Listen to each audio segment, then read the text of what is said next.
Good morning, everyone. I'm Gloria Cunningham, co hosting the John Telford Detroit Show with Dr. John Telford, of course, coming to you live at 10 o'clock every Thursday morning on WJZZ Cool TV, streaming on Facebook, YouTube, and Twitter. Twitter. Take it away, Doc. Thank you, Gloria Cunningham. That department chair of the English department back at Finney High School between 2003 and 2008 when we were trying to keep the whole school together. You know, we had all the ATs coming in, you remember? Yeah. And I was coordinating the curriculum there then, and I had put Al Ward there as principal. Yeah, the best bosses in the world. In the world. Al Ward and Telford and Wilborn. Yeah, we had Kenyatta Wilborn Snap there. I mean, and we needed all those folks because Al got his jaw broken, and remember he got his teeth. And I had to run the school by myself there for a while, but we were getting all those ATs, the administrative transfers. They kept coming in from other schools. They were using us as a dumping ground. Oh, yeah. No sooner we get the school straightened out again, 50 ATs come in. It was off the hook again. But anyway, we have got Anthony Adams in the studio today, and we're all licking our wounds because we wanted Anthony to be the mayor of Detroit, and he should have been the mayor of Detroit. I sent this piece of paper here. I sent this to Larry Hightower at the EMG, and he published it. He sent it to everybody, and they're sending it to everybody. And what I wrote to them was, Republican Governor-elect Glenn Youngkin's narrow victory in Virginia yesterday should be a major wake-up call for anyone who isn't paying attention to the anti-black voter attacks and the torrent of disinformation that enveloped our country this year. The cultish Trumpists have drawn rigged, gerrymandered districts, threatened to overturn election results, and flooded the airwaves with lies. Youngkin made Trump's 2020 presidential election conspiracy lie a key theme of his gubernatorial campaign, along with the lie that critical race theory is being taught in Virginia K-12 schools. He clearly intends to turn Virginia into the next Texas or Georgia. Okay, back home here in Detroit, progressive candidates Anthony Adams and Denzel McCampbell were defeated for the mayoral and city clerk seats by big corporate money and little voter turnout. And that's what we've got to change in this city if we're ever going to have justice in this town. In the recent August election, a yes vote on Proposal P and proposed revisions to the city charter would have given us affordable housing and water, plus greater benefits in the face of corporations demanding our tax dollars for their private development projects. But that didn't happen. In yesterday's election, November the 2nd, and yesterday, it was not yesterday now, it was the day before yesterday, and the day before yesterday's election, the corporate-controlled media denied Detroiters access to information on both sides of issues. A privileged few used their resources to influence decisions that will impact on us all. And voter participation was thus intentionally suppressed. That was done very deliberately and intentionally. Thankfully, for new and progressive, I think at least 3 of them are, but 4 new and progressive city council candidates, Letitia Johnson, who's been on this show, Mary Waters, and who else? Oh, Angela Calloway, and Coleman Young, who's also been on this show, did get elected. So, it remains now for us to rally behind these 4 candidates, and we got the President Pro Tem too, I think, with us. That's Mary Sheffield, to demand transparency from all, underline all, elected or appointed officials, and also we got to coalesce our vote with like-minded individuals and groups such as the Michigan chapter of NAN, it's a National Action Network, and Helen Moore's Keep the Vote No Takeover, to build collective power to win on our issues. What matters most, in my view, are affordable water and resident renter protections, low bus fare, no corporate welfare. Good Lord, we got to stop that. Reparation money from the state to prepare DPSCD students for high-paying jobs. We got to get we've got to get that done there. That we're not doing that. And an across-the-board investment in impoverished neighborhoods, which is what Anthony Adams has been all about, and all of the portions of his platform that he's been able to project. So after the election on November the 2nd, after that unfortunate election, for the most part, we're lagging 10 meters behind at the 300-meter mark of this grueling 400-meter dash. So now we must gather for a prodigious home stretch run to win. Do we Detroiters have the heart for it? I, for one, believe that we do, and that now we must, for our city's better and preferred future. And I like to use track analogies, because I was a world rank sprinter, when I was not a cane. But we got to get to the youth. Yeah. So I would like to welcome you, Anthony Adams, back on the John Telford Show. We are all of us activists are very, very, not only sorry, but angry that you did not win. Well, thank you, Doctor, for having me on your program, and Gloria, and hearing about the Finney High School experience and some of the names of people that you talked about, people that I've had the pleasure of working with. Al Ward, my man. Al Ward, Kenyatta, Snap Wilborn. I mean, just all the people that you talk about. Yeah, and the greatness. Kenyatta since she was 1. Yeah. Sort of the greatness of the DPS system and how it really developed some outstanding educational leaders, and we really are missing that in our system today. There is no connection. In those days, you had a connection with experience and youth, and it was a transition and passing on of knowledge that you just don't really see in the district today. I don't know. That's partially true, because I'm the poet in residence for the Detroit Public Schools Community District. Okay. They kind of tossed me a bone and gave me that job, and I go around to the high schools doing my poetry. And I've been talking to some really good teachers, let me tell you. And I was at Southeastern for a number of years working with some good teachers, particularly Ben Piper, who was my team teacher there. And I'm over at the Frederick Douglass Academy now. Right. And I've got Kyria Gore, who's a master teacher, my team teacher.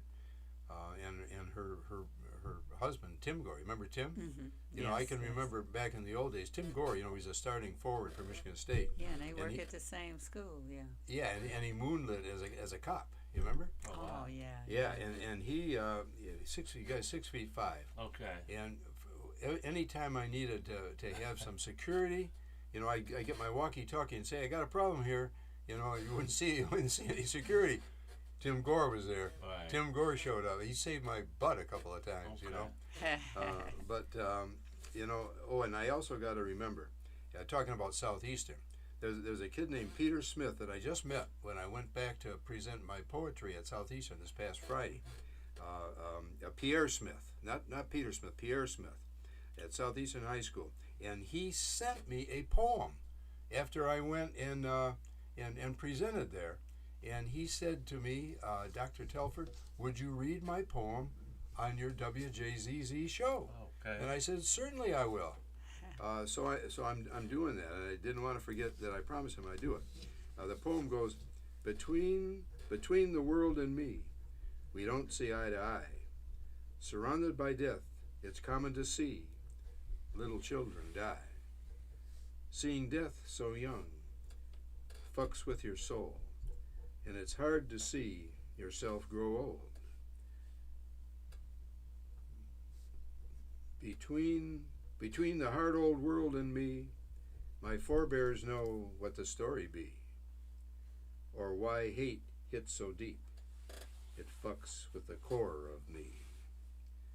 We were in chains when we in chains when we first saw shore and sea. Between the world and me, there's a horror spree. Now, if that doesn't tell you how many of our youth are feeling Exactly. right now, There is a high level of fear. When he talks about death and its involvement in his life and how it impacts how he really views the world. And we have so many young men who are like that, who really don't see themselves living to ripe old ages. And there's a sort of a fatalistic view that we really have to address, because life shouldn't be so fatal. It really should be celebrating life versus really talking and speaking about death. that's right. And you know, kids who can't express themselves as well as Pierre Smith can feel the same way all across our city. And that's why we've got to get the youth galvanized to engender some change, the kind of change that you were going to engender if you had been elected mayor. Well, most of the things that I talk about, and I talked a lot about sort of therapeutic services being really embedded in our public school system, because we do have a public health crisis of gun violence and death, young death in our community. More than 800 children shot and murdered and killed in the city of Detroit, and it becomes normal, and it's just not normal. And we have to provide our young man. He's able to express himself, and that's fine because it's a good release. But like you said, there are thousands who can't express themselves. They're trapped in their own pain, and then that pain gets inflicted on others because they have no way of releasing it other than in a violent act as against someone who is like themselves, who's in pain as well. And so those things we've got to get to our young people early, provide them with the services that they need, and also help their parents as well, because they're coming out of an environment where there's just constant pain and frustration in their lives. Well, you have inspired, Anthony. I don't know if you realize it or not, but I've been talking to people on the street. Not only who I sent this show to, or who heard this show or tuned into this show, but also you finally got a little exposure in the media. They finally had to give you some, even though Mayor Duggan would not debate you. Right. They still had to give you some, and the exposure that you got reached thousands of Detroiters. I don't know how many thousands of votes you finally got in the end, but it was more than in the primary. How many did you get? 23,000. That's a lot of Detroiters. Yeah. And that is that's a building block for us now. I mean, and we don't want you to leave the fight, because you lost this election. Yes. And you're still young enough to run again. Well, the fight, will never end, because the justice always needs to be fought for, and people need to understand that there's always has to be a countervailing force against unbridled power, and what we're experiencing now in Detroit, corporate control, corporate designs on policy, use of disinformation campaigns against the population, and a corporate philosophy which says that the people have to wait on what they're supposed to get. And we have to continue to fight that approach to government in our city, because the people here deserve to have someone who will fight for them, who will be their voice. So I don't plan on taking the back seat by any stretch of the imagination. I'll be much more aggressive and really reaching out and trying to educate people in what they need to understand about government. Well, I believe you, and as long as I'm alive, I'll be right beside you, and we have to have a commercial. Okay, we're going to do a little bit, you know how I am. So I'm getting ready to make some orders here with Mr. Adams and you. Okay, Mr. gotta Adams, you are speak getting loud ready into to the mic see, now. sit right here so people can see part of your face. They don't want to look at the back of your head. I think they can. Okay. Well, there's two angles, though. Right. They do. No. Some, He's going to sit right here. oh, okay. Get There's all one. that. There's one we don't see, though. Oh, You know? okay. Well, There's a straight that's angle. good to know. Good to to you know. guys. That comes. There's a camera up there that does that, and then one that does that. So anyway, commercial. We gotta do the commercial every 15 minutes. Okay, you're watching the John Telford Detroit Show live streaming on Facebook, YouTube, Twitch, and Twitter, and other top social media platforms. Like, follow, share, comment, and subscribe. Thank you for watching WJZZ Cool TV, the coolest station in the world. Back to John. And back to Anthony. And Anthony, you were saying, I interrupted you. No, I'm just saying that at the end of the day, these issues are impacting our community, and we've got to really be about the business of focusing on the things that are most pressing. Youth violence in our community is a pressing issue. Poverty is a pressing issue. Lack of education opportunities is a pressing issue.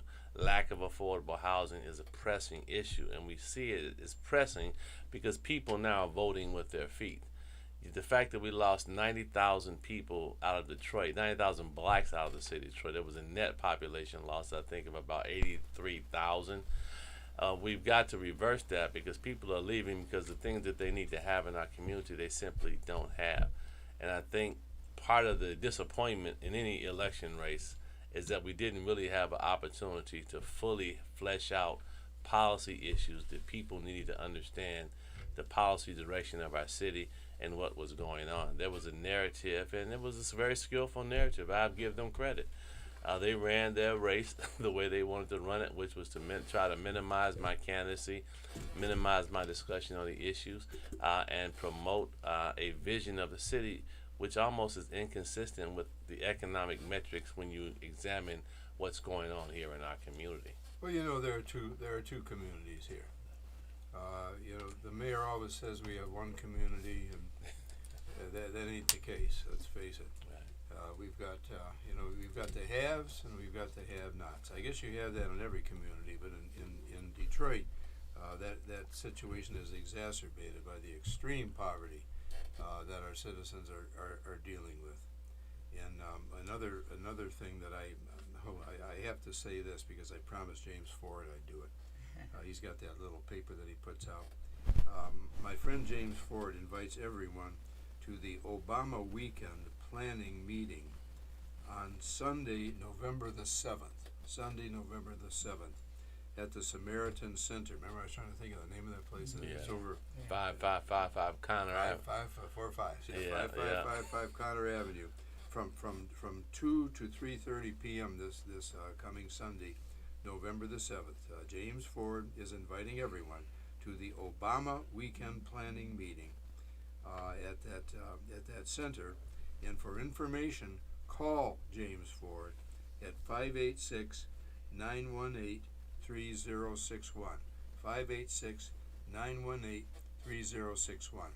And Anthony, getting back to what you were trying to accomplish if you had been elected mayor, what I believe needs to happen, and we talked about this a little bit today. Yes. We've got to somehow or other get to the 40-year-olds in Detroit who are very distracted by all of the challenges that they're facing in their daily life, but we've got to get to them. And in my view, the best way to get to them is to get to their kids. Yes. We've got to get to the youth. We've got to organize the youth, and we've got to get the youth to start putting pressure on their parents to vote, because look at this voting percentage. I mean, people died for the right to vote. Yeah, and the level of apathy that we have in our community because so many people are disconnected from the process, and they're disconnected for obvious reasons. They're just trying to survive in the city of Detroit.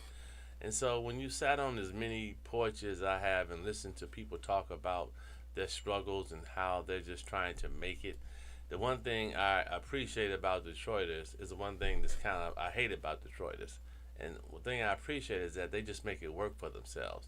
but that's almost bad because they don't seem to understand the connection between what government can do for them and how it can impact their lives, because they just about making it happen for themselves, and they figure out how to get the gas on, how to get the electric on, how to get the water on, how to survive. And this is a survival mentality that really doesn't allow you to think about higher level things like voting, because voting is a higher level, it's an aspirational thing. If you believe that voting can make a difference in your life, then you're more inclined to vote.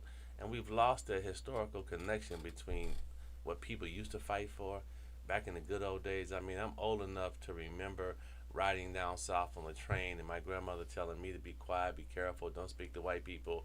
I mean, these kind of things still, I remember them because I lived that experience. But now we have generations of people that have never lived that experience. They've never had to fight for something because it was always there and available.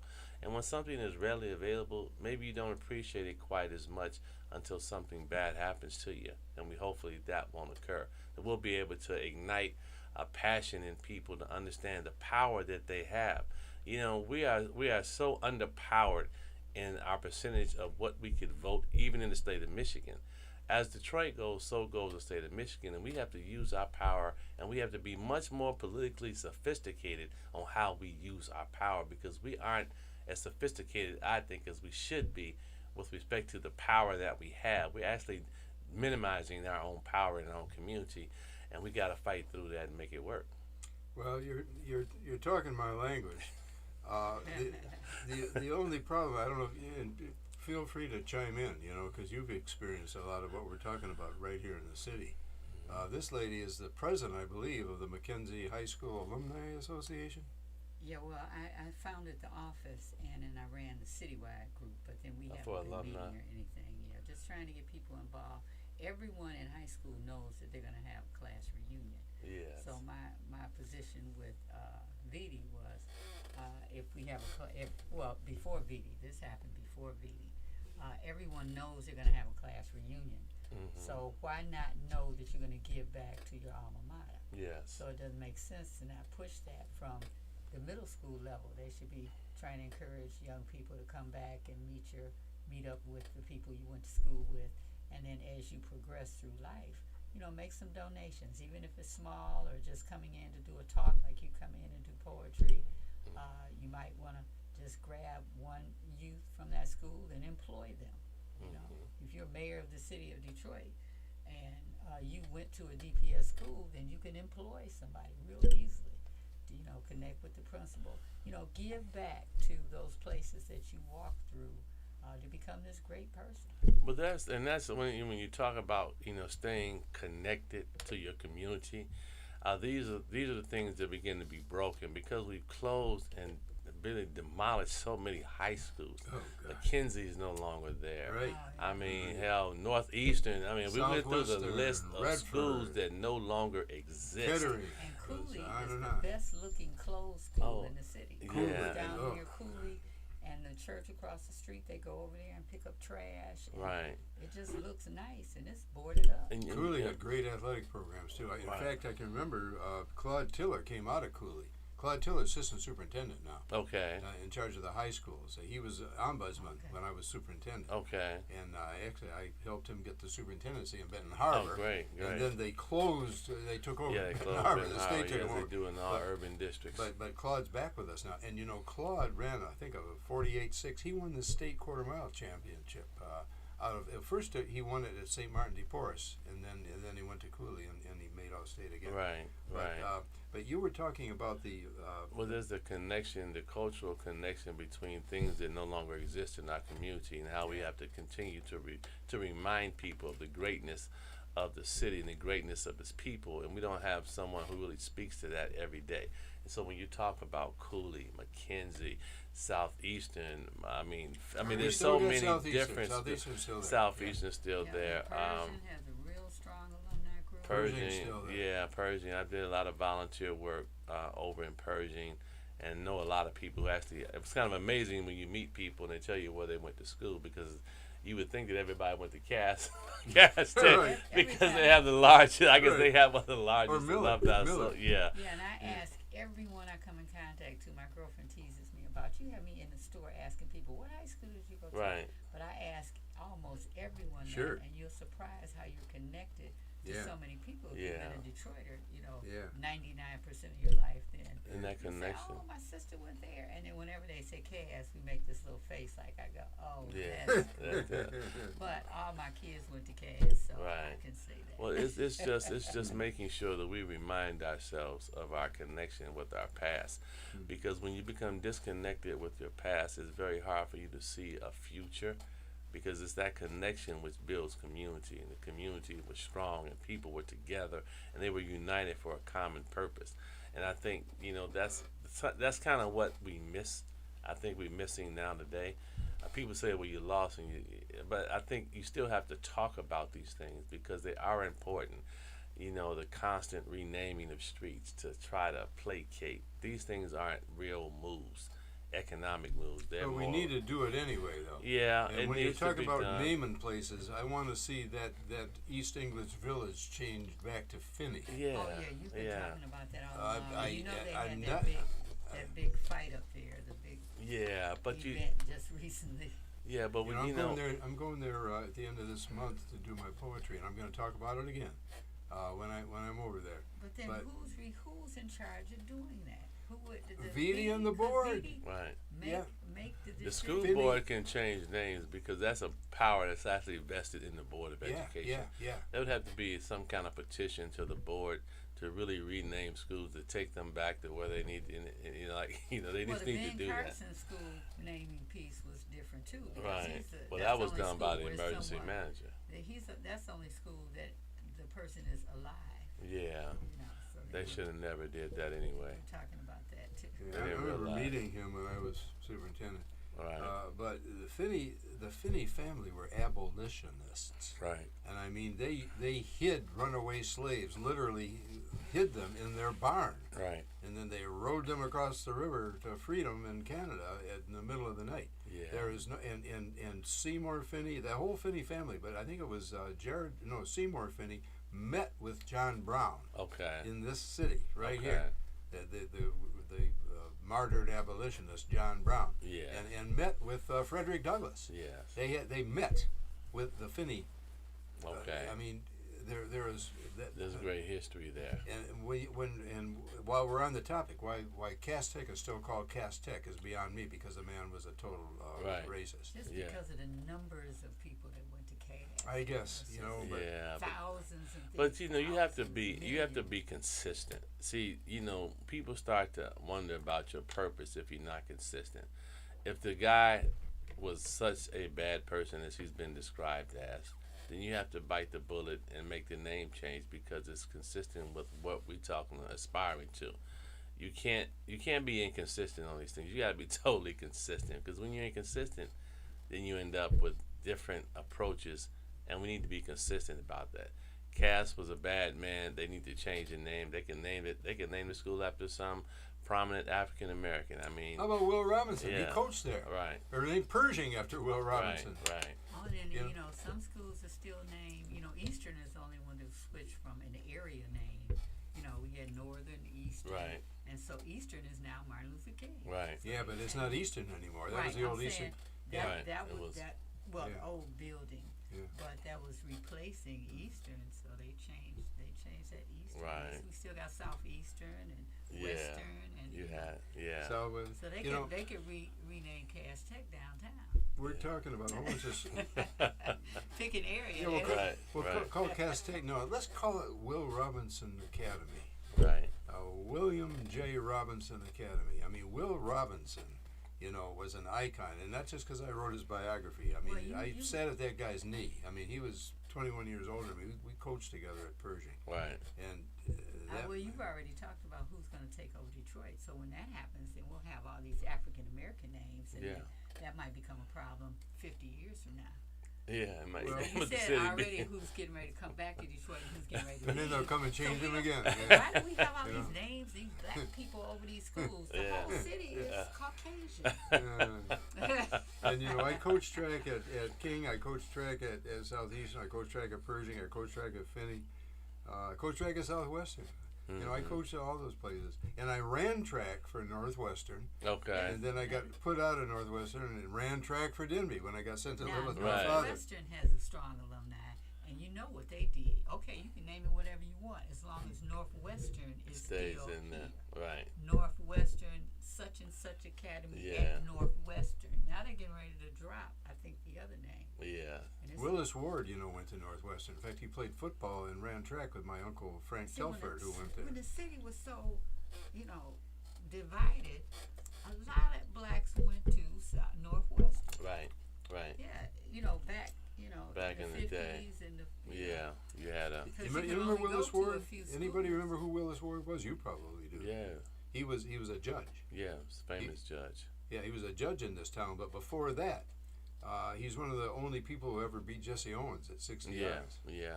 I mean, and he high jumped 6'6" at Northwestern, which at the time was a national high school record. Yeah. See, I got all this old stuff in my You got head. a lot of knowledge, man. It's in my head. The old stuff. Right. I forget new things for some reason. Being 85 years old, you know. But that old, I remember all the times I ever ran and who I beat and who beat me, and you know. It's that history, man. We need to continue to connect to our past. And on that note, we need another commercial. And do a commercial about your photography too while you're at it. Okay, you're watching the John Telford Detroit Show live streaming on Facebook, YouTube, Twitch, and Twitter, and other top social media platforms like follow, share, comment, and subscribe. Thank you for watching Wjzz Cool TV, the coolest station in the world. And I run Lasting Legacy Photography, and the focus Say is your name. Gloria Cunningham, and the focus is to take memorial photos. We will not come and see you while you're alive, especially if I live in California and you live in Detroit, but we will come to your ceremony. We will come to the funeral.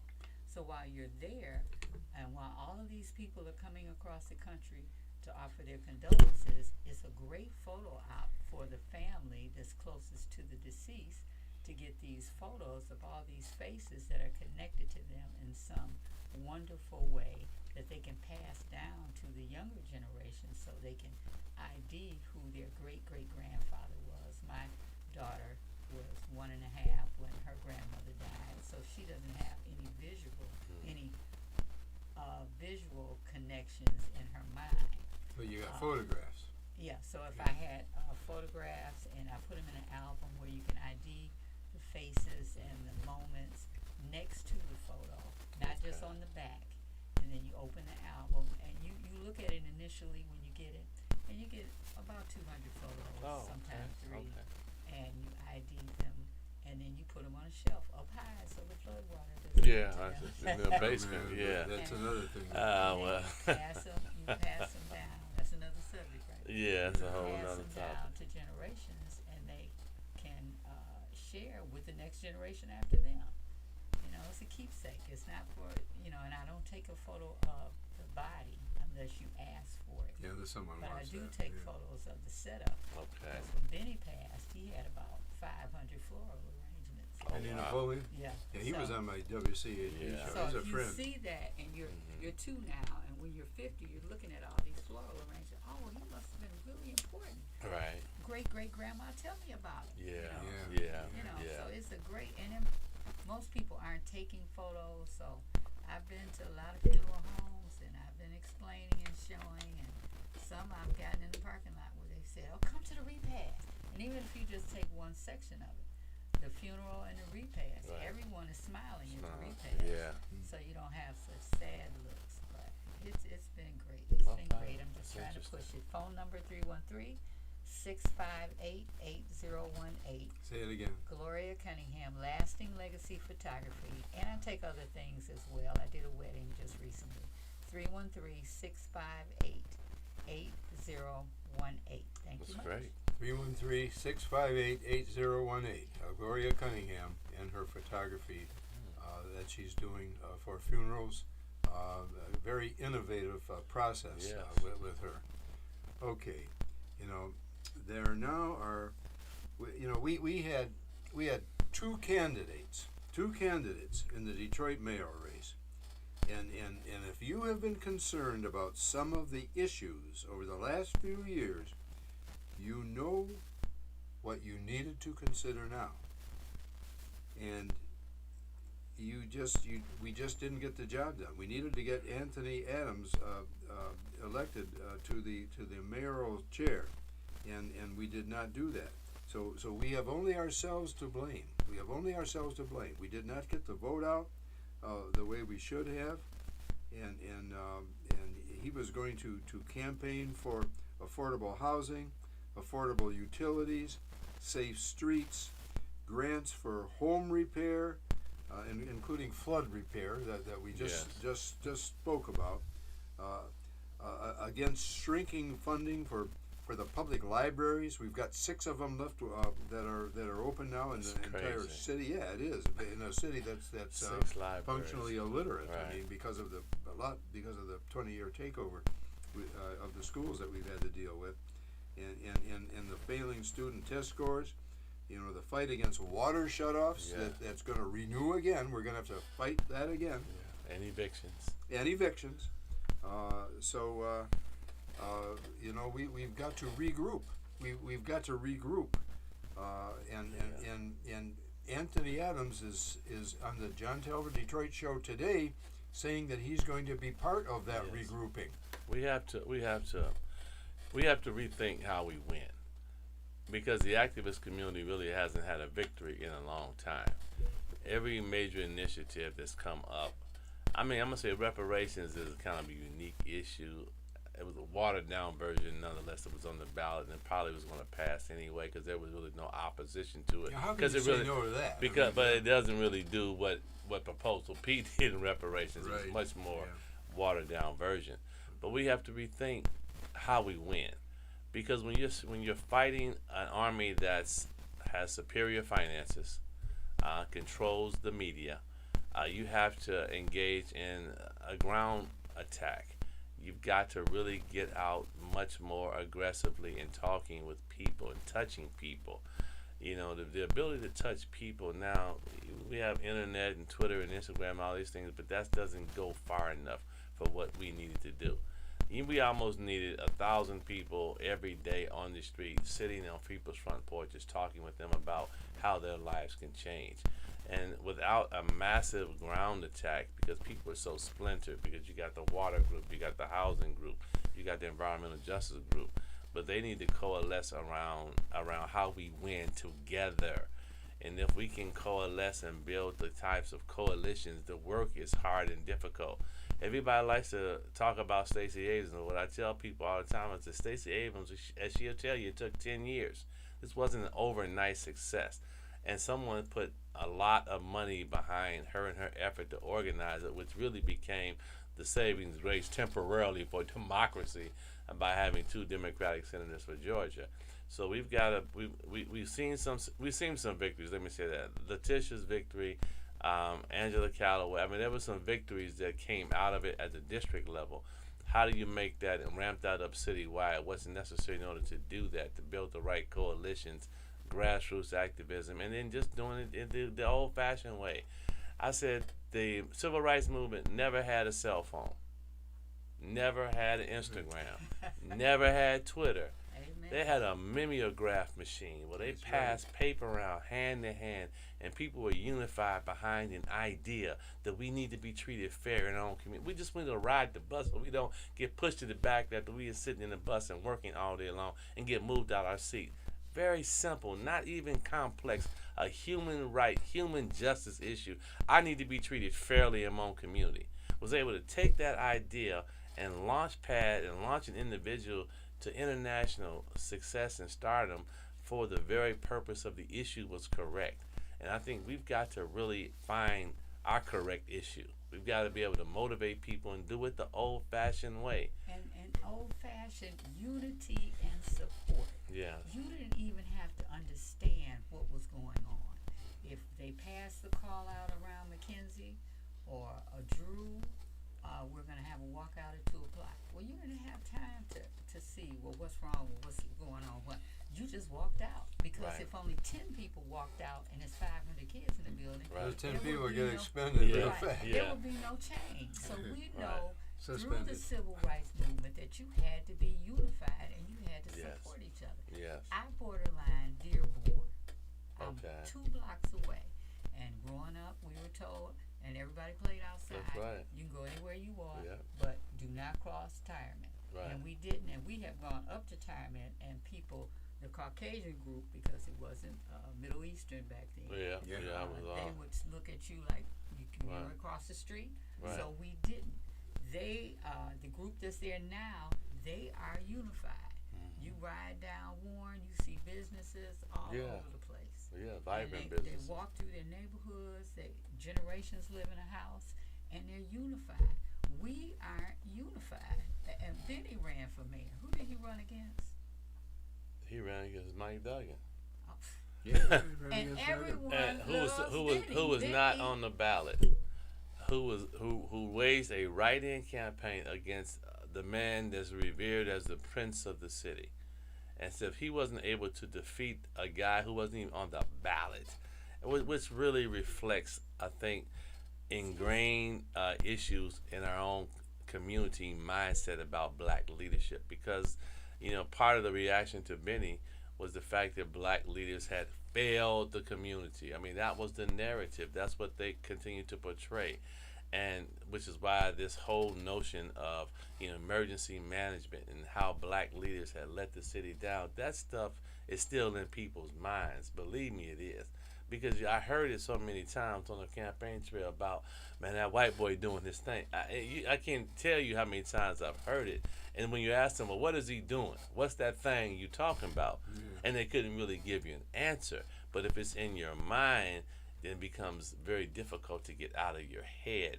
And when you look at how we represent ourselves, Rashida Tlaib, Dr. Nikolai Viti, Mike Duggan, Stephanie Chang, Sri Tanadar, where are we in the mind of people to understand that it is important that you have people like yourselves representing you?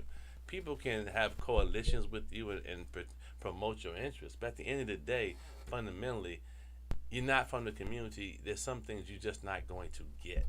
And that's where when you talk about the education and being an advocate and talking about these issues and enlightening people to understand, let's at least raise it to the conscious. Now, if we raise it to the conscious and we say, based on what we know, this is the best person for us, then fine. But don't add on visceral level, as I heard so often on this trail. That's the white boy. And it was interesting. When you hear it, the first time you kind of shrug it off, but then when you hear it repeatedly, it's like, okay, the battle really wasn't even with Mike Duggan. It was with the mindset of the people in our own community to understand that we actually can lead ourselves. We have creative ideas. There are people going to invest in the city of Detroit. I mean, I can go through the list. I got the top 5 things people would say. White people are not going to invest in the city if you're mayor. Well, I said, well, how are you benefiting from what's being invested now? They couldn't really answer that. White people invested in the city when Coleman Young was Yeah, there. yeah, And yeah. talking about Coleman Young, I've known him for years. Right. When he was a state senator, he followed my running career. Right. And See, Cliff, that was some more black unity. Right. You wouldn't vote for anybody else other than Coleman, whether you liked him or not. Right. Black man, he been mayor for this, and he running. Okay, you didn't Right. have to. Just like it's time to walk out, you just walked out. You had to be unified to Right. make any changes.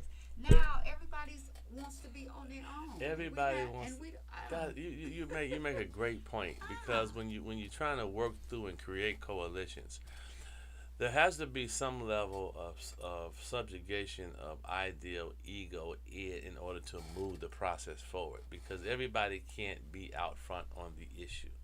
And part of our difficulty in the activist community in Detroit is that people continue to want to. It's almost too siloed in many respects, because you got to be able to break down the silo of we can't breathe, water rights, protection of tenant rights. All these things, well, in their own, are very depressing issues. But you can't get to a collective solution on anything if I'm fighting over here, because it's easy to isolate you. The way that they win is by continuing to isolate us on our issues and having us stand alone. Whereas if we were unified behind a common thing, which is how we can be treated fairly in our community, that's a theme that runs through every issue of water rights, housing rights, economic justice, social justice. Those, let's be treated fair. Let's coalesce around the idea of we have to be treated fair in our community, and then pool our resources and our collective talents to move our respective groups forward by phone banking, by telephoning, by calling them out, by pulling them out, by physically organizing to get people to the polls early. These things require a high level of coordination. They also require a high level of sacrifice for the people who's actually involved in that. And we've got some ideas, obviously, just coming out of this, it takes you like, when you've been on the grind as long as I have, the social, the psychological, the physical toll that this takes on you, people really can't appreciate how much energy you expend. It's amazing I'm actually up today, because yesterday I was like completely laid out. I hadn't had experience, I said, uninterrupted sleep for any long period of time. But I believe that there is a victory, a greater victory will be had. We've learned from this experience. We know how to organize. Can a black Commercial. in Dearborn? Think about that. Okay, you're watching the John Telford Detroit Show, live streaming on Facebook, YouTube, Twitch, and Twitter, and other top social media platforms. Like, follow, share, comment, and subscribe. Thank you for watching Wjzz Cool TV, the coolest station in the world. Can a black man run for mayor in Dearborn? That's all I got to say. Is that a question? Question, yes. No. And But why they can not?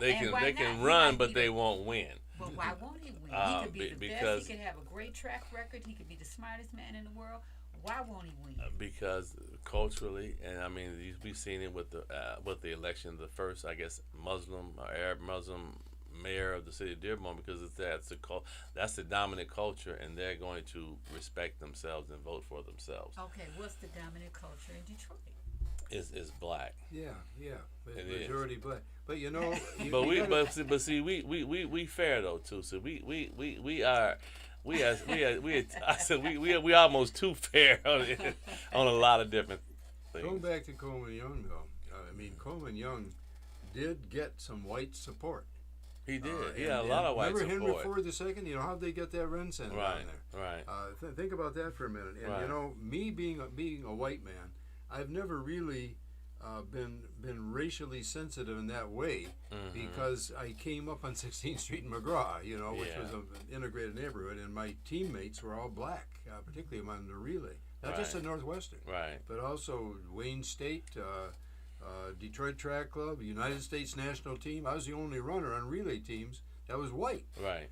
And I saw firsthand, particularly when I was at Wayne State, when we would go out of town somewhere, that our coach had to take us to certain restaurants. He had to take us to certain places to stay overnight, because we had 3 black runners and me. Right. And that kind of got me educated. In fact, I think that even when I was at Northwestern, I became radicalized very early, because I saw these things happening to my teammates, who later became my best friends for 50 years. Well, that's the big challenge, though. I know we're not talking partisan politics, but it's the big challenge within the Democratic Party. Is, are they going to be progressive or not? Because at some point you can't keep sitting on the fence, which is why Biden is losing support. He's taking water. That's scary. Like a That's ship. Real scary. It is, but the reality is that when you keep pressing back on the very force that allowed you to get elected. See, it wasn't traditional party politics. It was the progressive wing of the party that motivated and got voters out. And now Blacks they're feeling got Biden elected. They're Plain and simple. They're feeling left out of the process. No, that's not good. And people who are disaffected, which is why I said, this election in Detroit is it could be a precursor. They're going to spend a lot of time, effort, energy, but people are going to say, well, hell, you didn't get us out to vote for the mayor's race. Why should we be interested in the governor's race? Why should we? Why is that? There's, again, when I talked about consistency, if you're all about getting people out to vote, you got to be consistent about getting people out to vote, because you got to keep people energized about the issues. And I think that was the fear. We don't want people to start thinking. I mean, it's kind of almost as if we don't really want you to think. We just want you to do what we do. And when you are intelligent, when you are knowledgeable of the issues, when you have the educational background and training and skills and experience, that's a dangerous mix for some people, because they really don't want the community to be as motivated as they pretend to. Amen. And you know, while I'm thinking about it, and I almost forgot, you know, I got almost as little sleep as you did, Anthony, last night, because Virginia Starkey picked me up and we went over to Stephanie Rivers' party over at Baker's Keyboard Lounge. Baker's Keyboard Lounge. And I was sitting there drinking, and and it was. What's your drink, man? What's your drink of choice? Well, at that time, I happened to be drinking martinis because that's what she was drinking. I usually dirty martinis, or they were real dirty. Oh, well, okay. And I usually drink scotch and a beer. Scotch Okay. and a Boilermaker. Okay. That was my father's drink. He used to Okay. he used to line shot glasses up, Right. and then drink shot in the beer. Shot Right. in the beer. That's what he used to Right. do. In fact, he was a Scot. He was born in Scotland. His Okay. whole family were alcoholics, to tell you the truth. Okay. He was a bodyguard for Walter Reuther, and he got fired from that job for drinking. But I wanted to wish Stephanie Rivers a happy 69th birthday. Is she 69? She just turned 69 Oh, wow. a couple days ago. I gotta text her. Matter of fact, we had her out to the yacht club, you know, celebrating her birthday, and I signed one of my books, What Old Men Know, to her, because I got a right to write a book called What Old Men Know. 'Cause Right. I'm an old man now. Right. But then Virginia Starkey, you know, drove me over to Baker's Keyboard Lounge. We sat there, we were drinking. Okay. And Stephanie was dancing, and everybody else was dancing and having a good time. And I said to V, I said, you know what? I got a show I got to do tomorrow with Anthony Adams and Sunanda Corrado, because at the time I thought Sunanda was going to be co-hosting, but now we got Gloria Cunningham Gloria co-hosting. Cunningham. And Gloria co-hosted my shows for years, and she does a commercial still on WCHB. Wow. Okay, one quick question. Yeah, go ahead. Why haven't we heard the name Kwame connected to Adams? Oh, they did. They kept trying to do it. Well, They kept trying to time. Just from Adams' point of view. Well, I mean, it's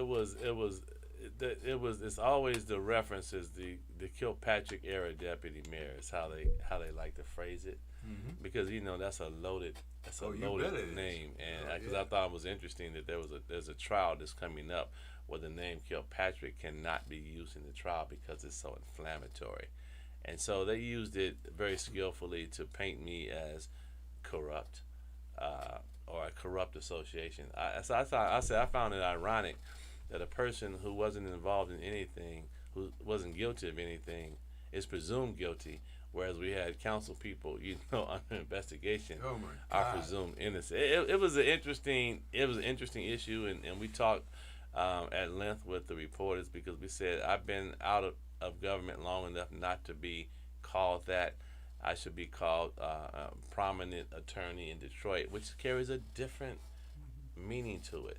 Absolutely. But these are the subtle forms of racism that go on in our community, because it's effective for what they want to project from me.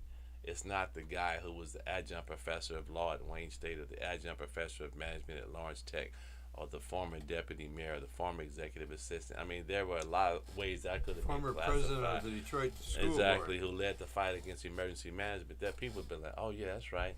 Those are things that people didn't want to talk about. But you know, I'm a big guy.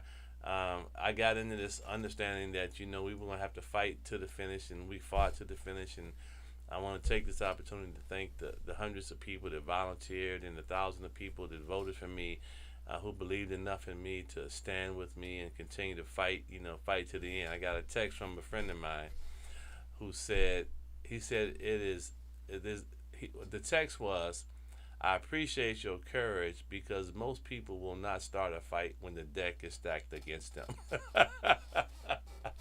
And I mean, I kind of laughed at it, because there is some truth to that, you know. The deck is usually stacked against everybody at the beginning anyway, you know, whatever you undertake. I can remember when I beat the Olympic champion, the 56 Olympic champion. I beat him at 57 3 times, 1957. And I was a 40-1 underdog. Right. You know, they used to have racing forums. Oh, you know, yeah. at the NCAA, the NAAU. They actually let you know. bet on this thing? Oh yeah.